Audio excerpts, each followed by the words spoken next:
तुम्हें भी कोटेक्स में 1000 से 10,000, 10,000 से 1 लाख बनाने हैं, पर जब तुम ट्रेड करने बैठते हो तो जहां रिवर्सल की ट्रेड लेते हो, अगर वहां से मार्केट कंटिन्यू हो जाती है और जहां से कंटिन्यूएशन की लेते हो और वहां रिवर्सल हो जाता है, तो तुम्हें सीखनी पड़ेगी the art of reversal and continuation, जो मैं तुम्हें इस वीडियो में बताऊंगा, क्योंकि पूरे बाइनरी का एसेंस एसएनआर और रिवर्सल एंड कंटिन्यूएशन में ही है। तो रिवर्सल और कंटिन्यूएशन में जाने से पहले बायर्स और सेलर्स के लूप को समझ लो, फिर दूसरे पार्ट में मैं बताऊंगा रिवर्सल और कंटिन्यूएशन क्या होती है और एंड में उसके साथ ट्रेड करने का सीक्रेट। तो ये लेफ्ट वाला लूप या एरिया जिसमें बायर्स कैंडल ज्यादा है, इसे बायर्स का लूप कहते हैं, और ये राइट वाला लूप जिनमें सेलर्स की कैंडल है, सेलर्स का लूप। ये बेसिक मैक्सिमम लोगों को पता होगा, पर मैं फिर भी बता रहा हूँ उनके लिए जिन्हें नहीं पता। ये लूप यहाँ से यहाँ तक बायर्स का है क्योंकि सिर्फ बायर्स की कैंडल है, और ये लूप सेलर्स का क्योंकि यहाँ पे ज्यादा सेलर्स की कैंडल है। ना जानता हूँ बेसिक्स है, पर मेरा बताना तो बनता है। बाकी बायर्स एरिया और सेलर्स एरिया थोड़ा सा अलग होता है, वो मैं तुम्हें टारगेट्स ऑफ मार्केट्स के साथ समझाऊंगा। तो रिवर्सल तब होती है जब एक लूप में अपोजिट ग्रुप की कैंडल आती है, मतलब अगर बायर्स के लूप में सेलर्स की कैंडल आए तो उसे रिवर्सल कैंडल कहते हैं। जैसे इधर बायर्स के लूप के बाद एक रेड कैंडल आई, इसी को रिवर्सल कैंडल बोलेंगे। Same is the case with sellers. जैसे यहाँ इस सेलर्स के लूप में ये एंड में एक ग्रीन कैंडल आई है जो कि रिवर्सल कैंडल है। बाकी मार्केट यहाँ से यहाँ तक स्टक है और फिर से नीचे जा रहा है। तो अगर सेलर्स का लूप है और अगर एक ग्रीन कैंडल आए तो वो रिवर्सल कैंडल हुई, क्योंकि वो लूप को रिवर्स कर रही है। तो मतलब जो कैंडल पिछले लूप को रिवर्स करे वो कैंडल होती है रिवर्सल कैंडल। ओके, अब कंटिन्यूएशन कैंडल वो होती है जो कि लूप को कंटिन्यू करे। जैसे यहाँ ही इस कैंडल ने ब्रेकआउट करके इस सेलर्स के लूप को कंटिन्यू किया है। एक और एग्जांपल देखो, यहाँ पे ये रेड के लूप में ग्रीन कैंडल बनी है, ये रिवर्सल कैंडल है, और ये रेड कैंडल फिर से लूप को कंटिन्यू कर रही है। ठीक है, मतलब ये जो ग्रीन कैंडल बनी है इसने लूप को थोड़ा सा रिवर्स किया, अगली रेड कैंडल ने लूप को कंटिन्यू रखा। ये होती है कंटिन्यूएशन।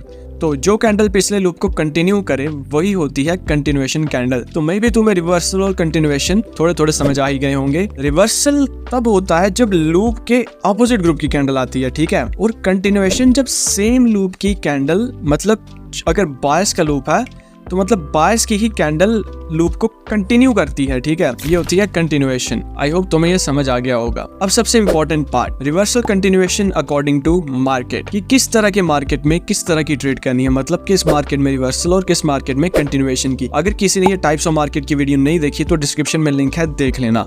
तो शुरू करते हैं ट्रेंडी से। देखो, ट्रेंडी मार्केट में ग्रुप डोमिनेट कर रहा होता है। अगर तो इस तरह के मार्केट में जो कि एसएसएनआर को भी ब्रेक कर सकता है, बायर्स का ट्रेंड है तो बायर्स डोमिनेट करते हैं, और अगर सेलर्स का ट्रेंड है तो सेलर्स। ऐसे मार्केट में हमेशा कंटिन्यूएशन की ट्रेड लगानी है, वो भी रिवर्सल की ट्रेड तुम्हें बिल्कुल नहीं लगानी ट्रेंड की डायरेक्शन में। देखो, जैसे इधर बायर्स का कितना प्रेशर है, पीछे इतना प्रेशर है, और अगर एसएनआर भी हो, ये स्ट्रॉन्ग एसएनआर नहीं है, मैंने बस समझाने के लिए लगाई है। तो इस एसएनआर से मार्केट ने रिवर्स होकर एक छोटी रेड बनाई है, पर फिर अगली ग्रीन कैंडल ने एसएनआर को तोड़ के ट्रेंड कंटिन्यू रखा है, क्योंकि पीछे बायर्स का बहुत ज्यादा प्रेशर था। ठीक है, देखो बायर्स की कितनी स्ट्रॉन्ग कैंडल्स हैं और बिग कैंडल्स। तुम्हें पूरी हिस्ट्री देखनी है, पीछे कैंडल्स का साइज और विक्स का भी ध्यान रखना है। तो इसलिए ट्रेंडी मार्केट में रिवर्सल की ट्रेड बहुत रिस्की हो जाती है, इसलिए ट्रेंडी मार्केट में हमेशा ट्रेंड की डायरेक्शन में कंटिन्यूएशन की ट्रेड लेनी चाहिए। जैसे जब ब्रेकआउट हो तो आप अप के लिए जा सकते हो, और अगर पीछे मार्केट ट्रेंडी हो और कैंडल्स की बॉडी बड़ी हो और विक्स कम, तो कंटिन्यूएशन की ट्रेड मोस्ट बेनिफिशियल रहेगी। अब रेंजिंग मार्केट, तो पर रेंजिंग के केस में ऐसा नहीं है। रेंजिंग में मार्केट दो एसएनआर के बीच में ऊपर नीचे हो रहा होता है, इसीलिए रेंजिंग में रिवर्सल की ट्रेड लेना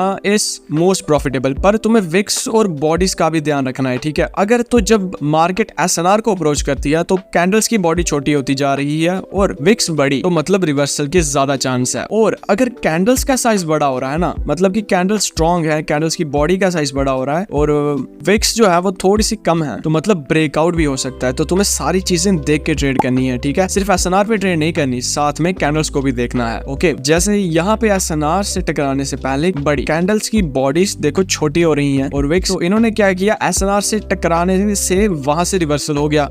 और यहाँ पे देखो, जैसे कैंडल्स की बॉडी स्ट्रॉन्ग है और विक्स कम है, तो ज्यादा चांस थे कि मार्केट इसको ब्रेक कर देगी, और ब्रेक इस एसएसएनआर को किया भी। ठीक है, तो तुम्हें इन सभी चीजों का ध्यान रख के फिर ट्रेड करनी है। ठीक है, तो तीसरा मार्केट है स्टक मार्केट।